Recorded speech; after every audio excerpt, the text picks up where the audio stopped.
we will discuss about numericals of vapor pressure। तो आज जो हम लोग बात करेंगे स्टूडेंट्स, वो आज कुछ न्यूमेरिकल्स के बारे में बात करेंगे जो जनरली जेई मेन और नीट जैसे एग्जाम में हमेशा पूछा करता है। साथ साथ अगर बोर्ड्स का आप प्रिपेयर कर रहे हो तो बोर्ड पॉइंट ऑफ व्यू से भी काफी इंपॉर्टेंट होगा।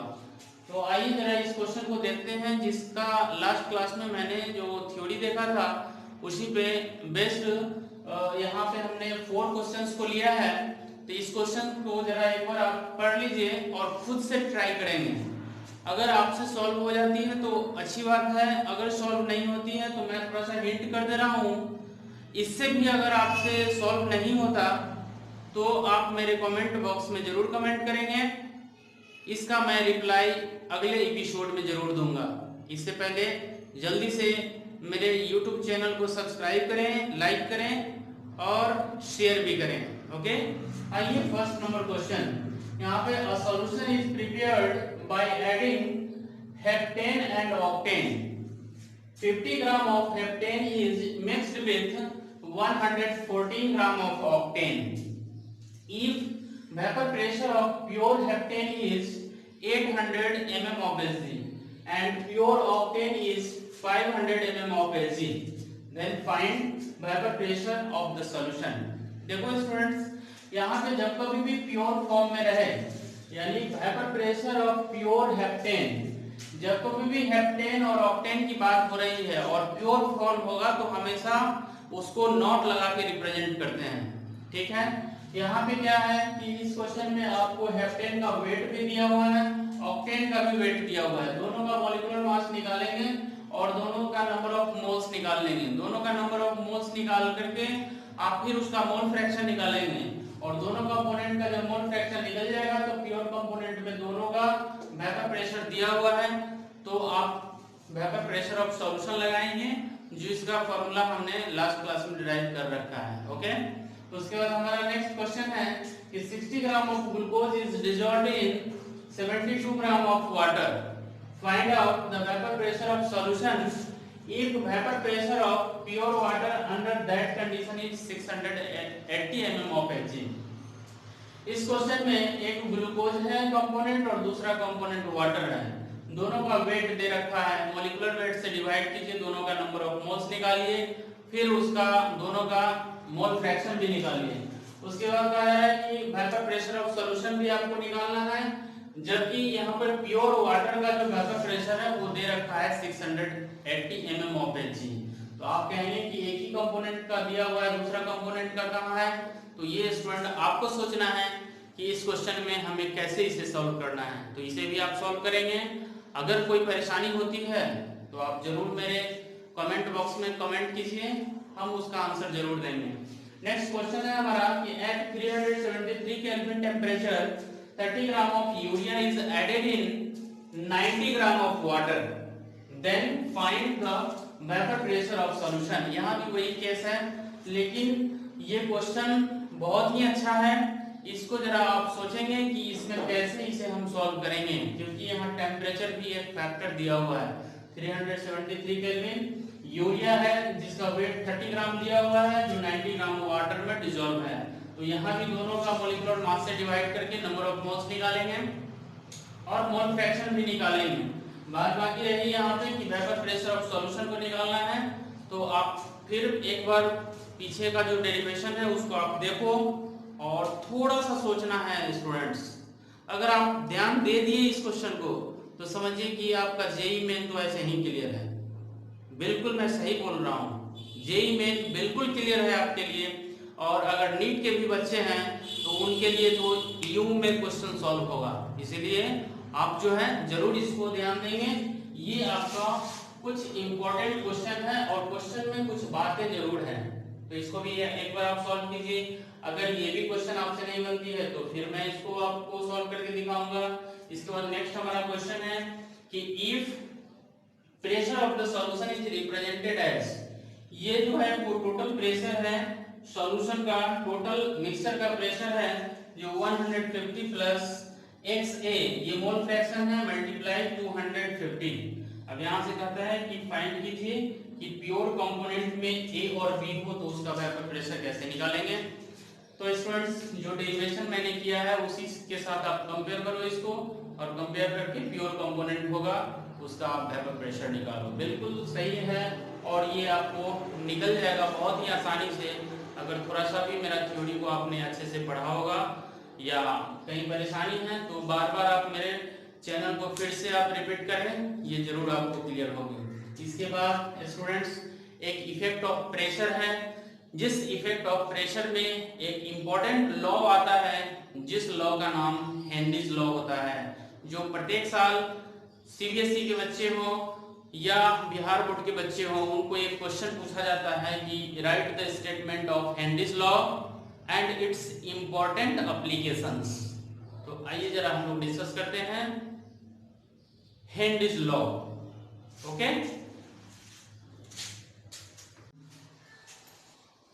यही है हेनरीज लॉ। तो जैसा कि स्टूडेंट्स हम लोग जानते हैं कि जो प्रेशर का इफेक्ट होता है वोलेटाइल लिक्विड पे, उसका एक इफेक्ट है जिसको हम लोग हेनरीज लॉ के रूप में जानते हैं। ये हेनरीज लॉ का जो स्टेटमेंट होगा वो स्टेटमेंट के बारे में देखेंगे कि it states that the pressure of the gas above the liquid solvent is directly proportional to the amount of gas dissolved in the liquid solvent. It means P pressure applied over the liquid surface is directly proportional to mole fraction of gas. That is, जब proportionality के sign से इसको अलग करेंगे तो एक constant देना पड़ता है जिसको हम लोग P equals to Kh into X, where P equals to pressure of the gas above the liquid solvent, और यहाँ पे जो xg है वो मोल फ्रैक्शन ऑफ गैस है जिसको हम लोग कैलकुलेट कैसे करेंगे। तो यहाँ पे जो भी लिक्विड होगा उस लिक्विड में कम से कम जो दो कंपोनेंट होगा उसमें एक कंपोनेंट गैस होगा, दूसरा कंपोनेंट लिक्विड होगा। तो जब कभी भी इस मोल फ्रैक्शन ऑफ गैस को कैलकुलेट करेंगे तो number of moles of gas divided by number of moles of gas plus number of moles of water. तो यहाँ पे आप ये समझो कि सपोज कीजिए कि एक कंटेनर है और इस कंटेनर में लिक्विड सॉल्वेंट प्रेजेंट है, और इस लिक्विड सॉल्वेंट का ही कुछ वेपर है जो इस फॉर्म में है, इस फॉर्म में है, और इसके ऊपर सपोज कीजिए कि हमने कुछ बेड को ऐड किया, कुछ बेड को रखा, और यही बेड अगर हम बढ़ाते चलेंगे, सपोज कीजिए W1 ग्राम है, ये फिर W2 ग्राम है, इसी तरह से ये अगर W3 ग्राम है, और ये एक पिस्टन लगा हुआ है जो पिस्टन स्लाइडिंग है, ये पिस्टन हमारा स्लाइडिंग है। तो इसके ऊपर जितना ज्यादा प्रेशर ऑफ गैस एक्सर्ट होगा, इस पिस्टन के ऊपर जितना ज्यादा वेट को बढ़ाएंगे वैसे वैसे प्रेशर इंक्रीज करेगा, और प्रेशर इंक्रीज करेगा तो ये जो हमारा पिस्टन है ये पिस्टन स्लाइड करेगा, और ये पिस्टन जब स्लाइड करेगा तो उस केस में जो मैक्सिमम पार्ट जो वेपर है उसका कंडेंसेशन होगा, जो प्रेशर की वजह से वो डिसॉल्व करेगा लिक्विड सॉल्वेंट में। यहाँ पे ये एक लिक्विड सॉल्वेंट है, और इस लिक्विड सॉल्वेंट के एवं जो वेपर है इस वेपर का कंडेंसेशन लिक्विड फॉर्म में आएगा। तो उस केस में भी आप देखेंगे कि मैक्सिमम जो वेपर है यानी गैस फॉर्म में है वो डिसॉल्व करके लिक्विड में आता है। तो जैसे जैसे प्रेशर को हम इंक्रीज करेंगे उस तरह से solubility of gas in the liquid increase करता है। इसलिए यहाँ पे हेनरीज लॉ को जो स्टेटमेंट दिया गया कि प्रेशर जो होगा वो directly proportional to the pressure of gas over the liquid surface. That means ये जो मोल फ्रैक्शन ऑफ गैस है इसको हम लोग सॉल्युबिलिटी के रूप में भी रखते हैं कि प्रेशर बढ़ाएंगे तो सॉल्युबिलिटी इंक्रीज करेगा। उस केस में यहाँ पे P equals to Kh into X। यहाँ पे P को प्रेशर बोला गया, X मोल फ्रैक्शन है, Kh को हम लोग Henrys constant, Henrys law constant भी बोलते हैं इसे। और इस केस में जो मोल फ्रैक्शन ऑफ गैस को निकालना होता है वो इस तरह से निकालते हैं। But for very dilute solution, अगर सॉल्यूशन डाइल्यूट हो तो उस केस में जो टोटल जो नंबर ऑफ मोल्स होगा, जो moles of gas plus moles of water approximately equals two moles of water. तो उस केस में ये जो मोल फ्रैक्शन ऑफ गैस है इसको हम लोग अप्रोक्सीमेशन करेंगे, तो number of moles of gas divided by number of moles of water, और ये बिकम्स इक्वल टू, यहाँ पे जब number of moles of water को हम लोग निकालेंगे तो ये 55.5 से डिवाइड करेंगे। ऐसा क्यों? तो उसको जरा यहाँ पे मैंने निकाल के दिखाया कि density of water is equal to 1 kg पर लीटर, और इस 1 kg पर लीटर को जब सीजीएस यूनिट में कन्वर्ट करेंगे तो उस केस में 1 litre of water is equal to 1000 gram, because density of water is 1 gram पर सीसी, 1 ग्राम पर एमएल। और इस केस में जितना वॉल्यूम होगा उतना ही मास होगा जो वाटर का होगा। तो जब वाटर का हम लोग नंबर ऑफ मोल्स निकालेंगे तो 1 लीटर में निकाला था, यानी दैट मींस कि 1000 ग्राम में 1000 ग्राम में इसके मॉलिक्यूलर मास से जब डिवाइड करेंगे तो उस केस में 55.5 आएगा जो मोल्स ऑफ वाटर होगा। इसी मोल्स ऑफ वाटर को यहाँ पे डिवाइड कर लेते हैं तो उस केस में मोल फ्रैक्शन ऑफ गैस निकल जाता है। यहाँ पे जरा हम लोग केएच के बारे में बात करेंगे कि ये केएच क्या है। जैसे यहाँ पे केएच को कहा कि ये कांस्टेंट है, प्रोपोर्शनलिटी कांस्टेंट है, जिसको हेनरी लॉ कांस्टेंट बोलते हैं। और इस केएच को अगर आप देखेंगे तो यहाँ से हम लोग क्या निकाल सकते हैं, KH equals to P divided by x into gas. यानी यहाँ पे जो हेनरीज लॉ कांस्टेंट है ये constant equals to P divided by xg। That means कि अगर इसे प्रोपोर्शनलिटी में रखा जाए तो KH inversely proportional to mole fraction of gas. यानी यहाँ से एक हमारा क्वेश्चन बन के निकल रहा है कि मोल फ्रैक्शन ऑफ गैस और KH के साथ इनवर्सली प्रोपोर्शनल है। यानी इस केस में अगर KH का वैल्यू जितना ही कम होगा उतना गैस का सॉल्युबिलिटी लिक्विड में उतना ही ज्यादा होगा। बट आइए यहाँ पे हम लोग कुछ KH के बारे में बात करते हैं कि ये KH क्या है, इसका इफेक्ट क्या पड़ता है। तो उस केस में यहाँ पे देखेंगे कि अगर हम यूनिट की बात करें कि KH का यूनिट क्या होता है, तो KH का यूनिट वही होता है जो प्रेशर का यूनिट होता है, because the unit of mole fraction is unitless, no unit of mole fraction, यानी unit of KH is same as the unit of pressure because mole fraction has no unit। Second point है कि value of KH depends on the nature of gas, means कि different for different gases, यानी KH जो value होता है वो different gases के लिए different होता है। ठीक है, तो स्टूडेंट्स आप क्या करेंगे कि हमारा जो थ्योरी है वो मेन थ्योरी यही है, और आपको जो बोर्ड वाला एग्जाम होता है उस बोर्ड वाले एग्जाम में एक क्वेश्चन आपसे पूछा जाता है कि right the statement of Henry's law and it's important applications. तो ये हमारा स्टेटमेंट हुआ, ये इसका डेरिवेशन फॉर्म है। इस पे बहुत सारा तो नहीं, 1-2-3 क्वेश्चन है जो एनसीईआरटी में है, उसको आप खुद से बनाएंगे। ठीक है, क्योंकि ये क्वेश्चन बहुत ही आसान है। अगर आप कन्वर्जन जानते हैं, प्रेशर का यूनिट जानते हैं, मोल फ्रैक्शन को जान रहे हैं, केएच को जान रहे हैं, तो फिर आप उसे सॉल्व कर सकते हैं। इसके बाद नेक्स्ट हमारा जो होता है, एक आपसे पूछता है कि इसका एप्लीकेशन क्या होता है। तो स्टूडेंट्स आप ध्यान देंगे कि इसके एप्लीकेशन के बारे में जब हम लोग देखते हैं तो आपने मूवीज को देखा होगा, और उस मूवीज में आप देखे होंगे कि डाइवर्स जो होता है वो डीप सी में जाता है। तो डीप सी में जब भी जाता है तो उसके माउथ पे एक मास्क लगा होता है, और इसके जो बैक साइड में एक टैंक होता है, जिस टैंक में जो गैस फिल होता है वो नाइट्रोजन होता है, ऑक्सीजन होता है और हीलियम गैस होता है। ठीक है, तो ये तीनों गैस जो है वो तीनों गैस को टैंक में लेकर के और स्क्यूबा डाइवर जो है वो डीप सी तक जाता है। और डीप सी तक जाने का मतलब हो गया कि उसे भी एप्रोप्रिएट अमाउंट में ऑक्सीजन को मिलना जरूरी होता है। अगर ऑक्सीजन को नहीं मिले या फिर अगर डिजॉल्व ऑक्सीजन वहां पे है तो फिर हम लोग तो डिजॉल्व गैस को एक्सेप्ट नहीं करते, उसको इनहेल नहीं कर सकते।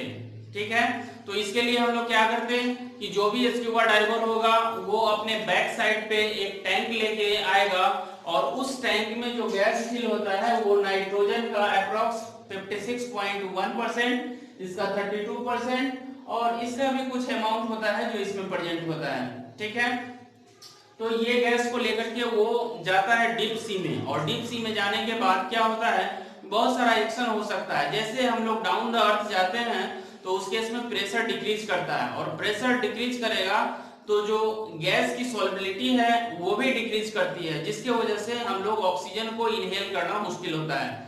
तो उस केस में आप पढ़ेंगे एनसीईआरटी में बहुत अच्छे से दिया हुआ है। हाँ, एक कोल्ड ड्रिंक्स होता है, वो कोल्ड ड्रिंक्स में भी जब आप बोतल को, जो सील्ड बोतल है, उस सील्ड बोतल को जब आप ओपन करेंगे तो एक गैस जो होता है वो रिलीज करता है, और वो गैस पता है कौन सा? वो गैस जो होता है वो कार्बन डाइऑक्साइड होता है, जो डिजॉल्व गैस होता है। अंडर प्रेशर हाई पे उसको सील किया हुआ रहता है, बॉटल के अंदर जो है वो सील किया हुआ रहता है अंडर हाई प्रेशर पे, जिसके वजह से CO2 का डिजॉल्व जो होता है वो लिक्विड में होता है। ठीक है, तो एक स्कूबा डाइवर का केस हो गया, उसके बाद कोल्ड ड्रिंक्स का केस हो गया जिसमें CO2 को हाई प्रेशर पर अंडर सील किया जाता है। उसके बाद भी आप देखेंगे एक केस बनता है यहाँ पे बेंड का, मतलब कि हमारे जो बॉडी है, इस बॉडी में जितने भी सेल्स हैं, टिश्यूज हैं, अगर इसको एप्रोप्रिएट अमाउंट में ऑक्सीजन नहीं मिल पाए तो उस केस में हमारा बॉडी जो है वो वीकनेस को फील करता है, और उस केस में जितने भी बॉडी के अंदर सेल्स, टिश्यूज और कैपिलरीज है, ये सारा जो है वो बेंड करना शुरू करता है। तो उस केस में एक केस हमारा बेंड का भी होता है, उसके बाद भी एक टर्म एनॉक्सिया होता है। ठीक है, तो ये सारा जो है वो हेनरीज लॉ का एप्लीकेशन है। आप जब हाई अल्टीट्यूड पे जाएंगे तो वहां भी ऑक्सीजन को होल्ड करने का कैपेसिटी घट जाता है, क्योंकि हम जानते हैं कि यहाँ जहाँ पे हम लोग खड़े हैं, ग्राउंड अर्थ लेवल पे हैं, वहां पे एटमॉस्फेरिक प्रेशर बहुत ज्यादा होता है, और इस एटमॉस्फेरिक प्रेशर की वजह से हम लोग ऑक्सीजन को होल्ड कर पाते हैं। अदरवाइज जैसे ही हम लोग ग्राउंड सरफेस से जब एबव आते हैं, जब हाइट पे जाएंगे, तो उस केस में प्रेशर डिक्रीज करता है, और प्रेशर जब डिक्रीज करेगा तो वहां पे हमें ऑक्सीजन को होल्ड करने का कैपेसिटी भी घटता है, जिसके वजह से हम अनकॉन्शियसनेस को फील करते हैं। यानी वहां पे जब हमें अप्रोप्रिएट अमाउंट में ऑक्सीजन का अवेलेबिलिटी घट जाता है, जिसके वजह से हम लोग के साथ एक एलर्जिक रिएक्शन भी होने लगता है, और उस केस में सफोकेशन भी होता है, और अगर ये केस बढ़ा तो उस केस में वो डेथ भी हो सकता है। तो students please keep in mind here the law of Henry's law and its application is very important for the board examinations, so it is very important topic। तो स्टूडेंट्स आप कवर करेंगे इसे, हेनरीज लॉ को और it's applications को।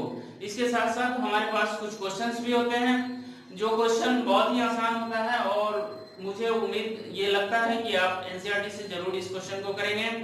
तो आप एक क्वेश्चन को कर लो और इसके बाद फिर हम लोग आगे की बात करते हैं। ओके,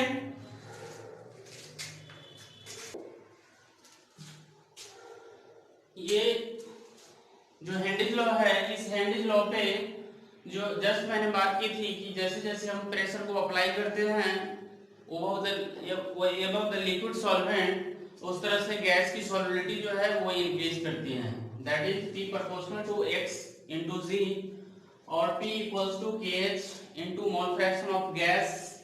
फिर यहाँ से जब हम KH निकालेंगे तो ये KH equals to P divided by X into Z, P divided by XG।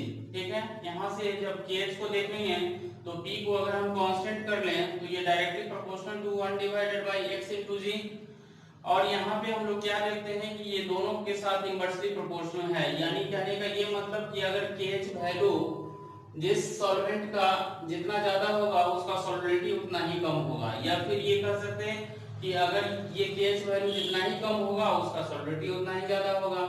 On comparing different gases, low value of KH indicate more dissolved quantity. यानी KH का वैल्यू अगर लो हो, वैल्यू ऑफ KH जितना ही लो होगा उस केस में ये dissolve होने का टेंडेंसी जो है उतना ही ज्यादा होगा। ठीक है, इस पर हम लोग एक क्वेश्चन देखते हैं जो आपके एनसीईआरटी से ही क्वेश्चन को लिया गया है।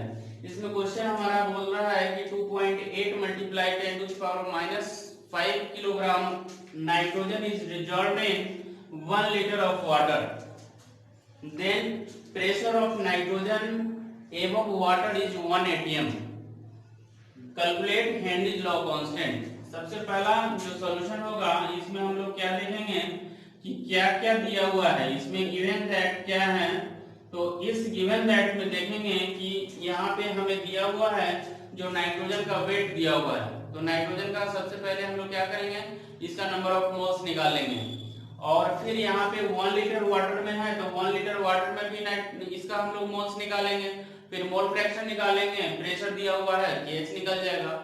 यानी इस केस में हम लोग क्या कर सकते हैं, यहाँ पे जो दिया हुआ है वो नाइट्रोजन का अमाउंट दिया हुआ है, यानी number of moles of nitrogen जब निकालेंगे तो टोटल यहाँ पे है 2.8 मल्टीप्लाई 10 टू दी पावर -5, यहाँ किलोग्राम है, इसको ग्राम में जब पुट करेंगे तो 10 टू दी पावर 3 और डिवाइडेड बाय नाइट्रोजन का मोलिकुलर वेट 28 होता है।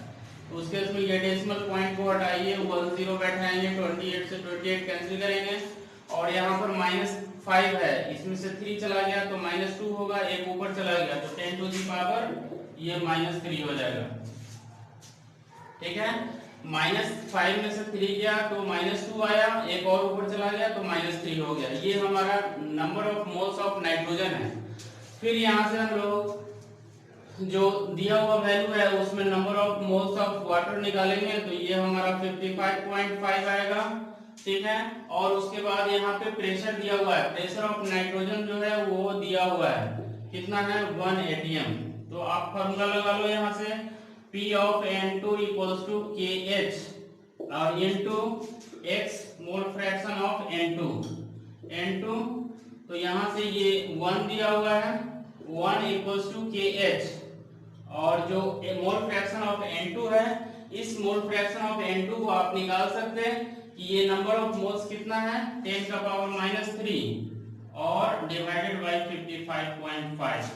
दैट मींस यहाँ से जब KH निकालेंगे तो KH इक्वल्स टू ये क्रॉस मल्टीप्लिकेशन होगा तो 55.5 और मल्टीप्लाई 10 टू दी पावर 3 होगा, जो इसका आंसर होगा। और आप जानते हैं जैसा कि KH हैज नो यूनिट, तो यहाँ कोई यूनिट नहीं होगा क्योंकि मोल फ्रैक्शन का भी कोई यूनिट नहीं होता, और यही हमारा आंसर होगा। ठीक है, तो इसके बाद जो हम लोग चलेंगे वो नेक्स्ट जो लिक्विड लिक्विड सॉल्यूशन होता है, इस लिक्विड लिक्विड सॉल्यूशन का जो इंटरेक्शन होता है इसके वजह से टाइप्स ऑफ सॉल्यूशन को देखा जाता। जो सॉल्यूशन का मेनली 2 टाइप्स होता है, जिसमें कि हम लोग एक आइडियल सॉल्यूशन पढ़ेंगे और दूसरा नॉन आइडियल सॉल्यूशन पढ़ेंगे। इस नॉन आइडियल सॉल्यूशन का भी 2 टाइप्स होता है, जिसको हम लोग non ideal with positive deviation and non ideal with negative deviation.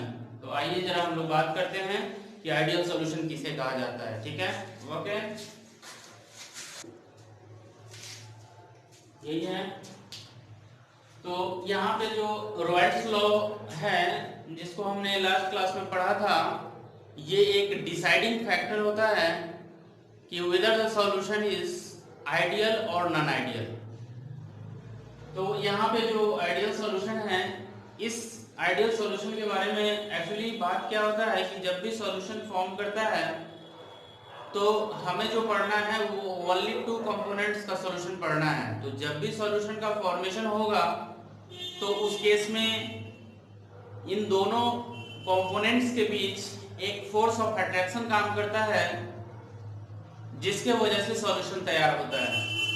अब देखना ये है कि दोनों कंपोनेंट के बीच जो फोर्स ऑफ अट्रैक्शन होता है वो क्या दोनों के बीच इक्वल होता है, या दोनों के बीच बहुत ज्यादा होता है, या दोनों के बीच बहुत ही कम होता है। अगर दोनों के बीच इक्वल फोर्स ऑफ अट्रैक्शन काम करेगा दैट मींस आइडियल सॉल्यूशन। अगर दोनों के बीच बहुत ज्यादा फोर्स ऑफ अट्रैक्शन काम करेगा मींस की non ideal solution with negative deviation.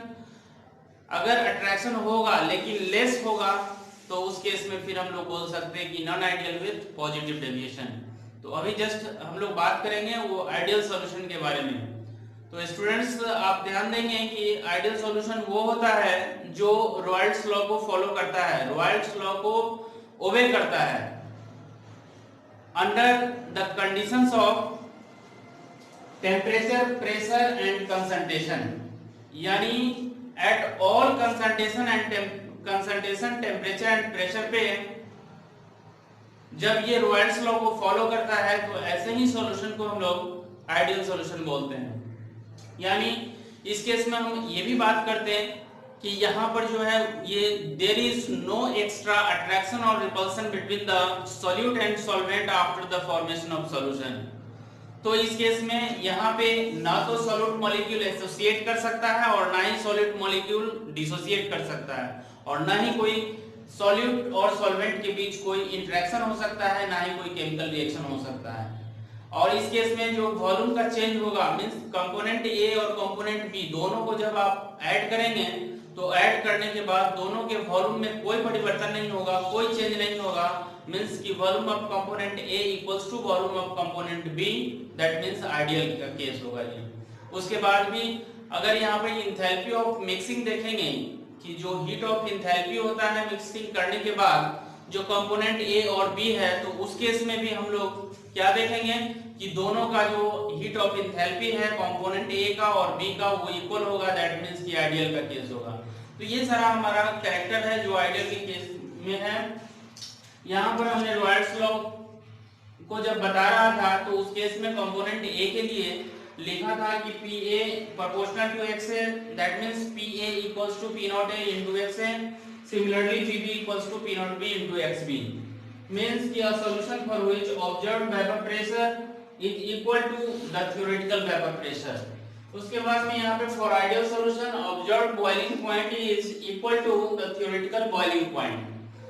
For ideal solution delta H mixing equals to 0, delta V mixing equals to 0, means कि on mixing two liquids volume will neither increases nor decreases। इसका reason क्या होगा, तो यहाँ पे जो attraction between ए जो होता यानी इस केस में जो सॉल्यूट सॉल्यूट मॉलिक्यूल के बीच का जो अट्रैक्शन होगा वो अगर इक्वल होता है attraction between solvent solvent molecules, तो ये केस जो बनता है वो आइडियल का केस बनता है। That means there is no attraction between A and B molecules. ठीक है, इसके बाद एक हम इसका ग्राफ देखेंगे कि आइडियल के केस में क्या ग्राफ को ड्रॉ करते हैं, फिर नॉन आइडियल का केस देखेंगे कि उसमें पॉजिटिव और नेगेटिव डेरिवेशन कैसे होता है। आइए, और इसके पहले मैं जल्दी से आपको बता दूं कि हमारे इस YouTube चैनल को आप जल्दी से सब्सक्राइब करें, लाइक करें और शेयर भी करें, और मेरा जो बेल आइकॉन है इसे भी आप टाइम टू टाइम जल्दी से जितना जल्दी हो सके प्रेस कीजिए ताकि जो भी मैं वीडियो अपलोड करूं वो आप तक पहुंच सके। ठीक है, आइए जरा देखते हैं हम लोग आइडियल का ग्राफ।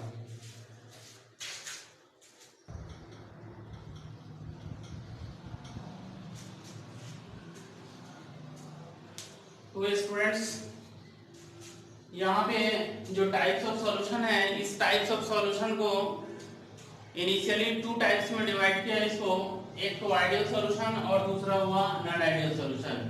आइडियल सॉल्यूशन जस्ट मैंने अभी जस्ट पढ़ा हूँ कि आइडियल सॉल्यूशन वो होता है जो रॉयल्स लॉ को ओबे करता है, रॉयल्स लॉ को फॉलो करता है, और नॉन आइडियल सॉल्यूशन वो होगा जो रॉयल्स लॉ को ओबे नहीं करता, उसको फॉलो नहीं करता। ठीक है, तो आइडियल के बारे में बहुत सारा कंडीशन देख लिए उसका कि there is no extra attraction and repulsion between the solute and solvent after the formation of solution, delta H mixing equals to 0, delta V mixing equals to 0, और solute molecules should not associated in the solution। अब just इसके बारे में जरा हम graph के बारे में देखते हैं। तो यहाँ पे देखो कि ये जो हमारा एक्स एक्सिस है, इस एक्सिस पर मोल फ्रैक्शन को रखा और इसके वाई एक्सिस पर वेपर प्रेशर को रखा। उस केस में यहाँ पर जो मोल फ्रैक्शन कंपोनेंट ए का है वो 0 है जो मिनिमम वैल्यू है, और यहाँ पर मोल फ्रैक्शन ऑफ कंपोनेंट ए है जो मैक्सिमम है 1 के इक्वल है। तो उस केस में हम लोग जानते थे कि ये जो PA होता है वो प्रोपोर्शनल टू XA होता है, यानी जैसे जैसे P को बढ़ाएंगे वैसे वैसे X भी बढ़ेगा। तो उस केस में यहाँ पर जैसे जैसे मोल फ्रैक्शन को हम बढ़ाएंगे तो उस केस में हमारा वेपर प्रेशर भी इंक्रीज करेगा। तो ये A कंपोनेंट के लिए मोल फ्रैक्शन मैक्सिमम यहाँ पे है, तो इधर से इधर आएंगे तो कंपोनेंट A का मोल फ्रैक्शन बढ़ेगा, उस केस में इसका वेपर प्रेशर भी बढ़ेगा, और यहाँ पे आके ये मैक्सिमम होगा जो PA इक्वल्स टू P0A के बराबर होगा। ठीक है, सिमिलरली इसी तरह से जब हम B कंपोनेंट के लिए लेंगे तो B कंपोनेंट का मोल फ्रैक्शन यहाँ पे 0 है, जबकि मोल फ्रैक्शन ऑफ B मैक्सिमम है जो 1 के इक्वल है। तो जैसे जैसे यहाँ पर मोल फ्रैक्शन बी कंपोनेंट का बढ़ाएंगे वैसे इससे इसका वेपर प्रेशर भी बढ़ेगा।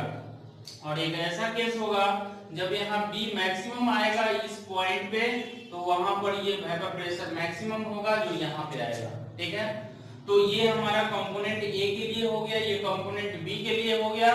और इन दोनों को जब हम ऐड कर लेते हैं तो ये हमारा टोटल जो वेपर प्रेशर होता है सॉल्यूशन का, उसके लिए हम लोग ये टोटल प्रेशर को निकालते हैं जो ये दोनों का सम होता है, that is PA plus PB। ठीक है, और इसके बाद इसका जो हम लोग कुछ एग्जांपल होता है जो आइडियल के केस में आपसे क्वेश्चन पूछता है, तो उस केस में N-हेक्सेन प्लस N-हेप्टेन, क्लोरोइथेन, ब्रोमोइथेन, इसके बाद भी और सारा एग्जांपल होता है। तो आप फिलहाल अभी इतना याद कीजिए, फिर आगे की भी बात करेंगे हम लोग। फिर इधर आइए, तो नॉन आइडियल सॉल्यूशन जो रॉयल्स लॉ को ओबे नहीं करता है, इसका भी टू टाइप्स होगा, जिसमें कि non ideal with positive deviation and non ideal with negative deviation. तो उस केस में दोनों के बारे में जरा देखो कि ये जो non ideal with positive deviation है, तो इन दोनों में जो सॉल्यूट और सॉल्वेंट होता, दैट इज ए कंपोनेंट को अगर सॉल्यूट बोला, बी कंपोनेंट को अगर सॉल्वेंट बोला, तो दोनों के बीच अगर लेस अट्रैक्शन हुआ as compare to A component and B component, तो उस केस में ये पॉजिटिव डेविएशन को शो करेगा। और इसके लिए जो डेल्टा एच मिक्सिंग होगा should be greater than 0, that is positive value. Delta B mix should be 0, that is positive value. और यहाँ पे जो PA कंपोनेंट A होगा उसका जो वेपर प्रेशर होगा वो ग्रेटर होगा P not A into XA। Similarly PB greater than P not B XB। और जो टोटल प्रेशर होगा ये भी ग्रेटर होगा PA प्लस PB से। तो उस केस में हम लोग बोलेंगे कि ये non ideal with positive deviation है। इसका भी स्टूडेंट्स कुछ एग्जांपल है, जो ethanol plus water, benzene plus acetone, benzene plus carbon tetrachloride, इसके बाद भी और एग्जांपल होता है, लेकिन आपको जो काम करना है उसके लिए कम से कम 2 से 3 एग्जांपल को आप याद करो। ठीक है, और इसी तरह जो non ideal with negative deviation है, इसमें जो अट्रैक्शन होगा कंपोनेंट A एंड B, उन दोनों के बीच अट्रैक्शन अगर ज्यादा हुआ as compare to AA and BB molecules के साथ, तो ऐसे डेविएशन को हम लोग non ideal with negative deviation बोलते हैं। यहाँ पे delta H mix less than 0, that is negative. Delta B mix less than 0, that is negative. PA component less than P not A XA, इसी तरह से PB less than P not B XB, और PT जो होगा वो less than PA plus PB होगा। इसका जो एग्जांपल होगा उसमें ये acetone plus chloroform, water plus HCl, water plus sulphuric acid, water plus nitric acid, water plus perchloric acid, ये सारा एग्जांपल जो होगा वो non ideal with positive and negative deviation का। इससे पहले मैं एक भी बात बता दूं कि इन दोनों का भी ग्राफ होता है जो नेगेटिव और पॉजिटिव डेविएशन का ग्राफ होगा।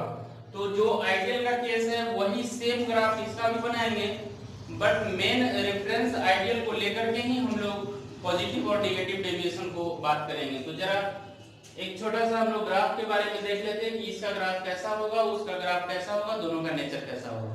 तो देखिए थोड़ा सा ग्राफ के बारे में।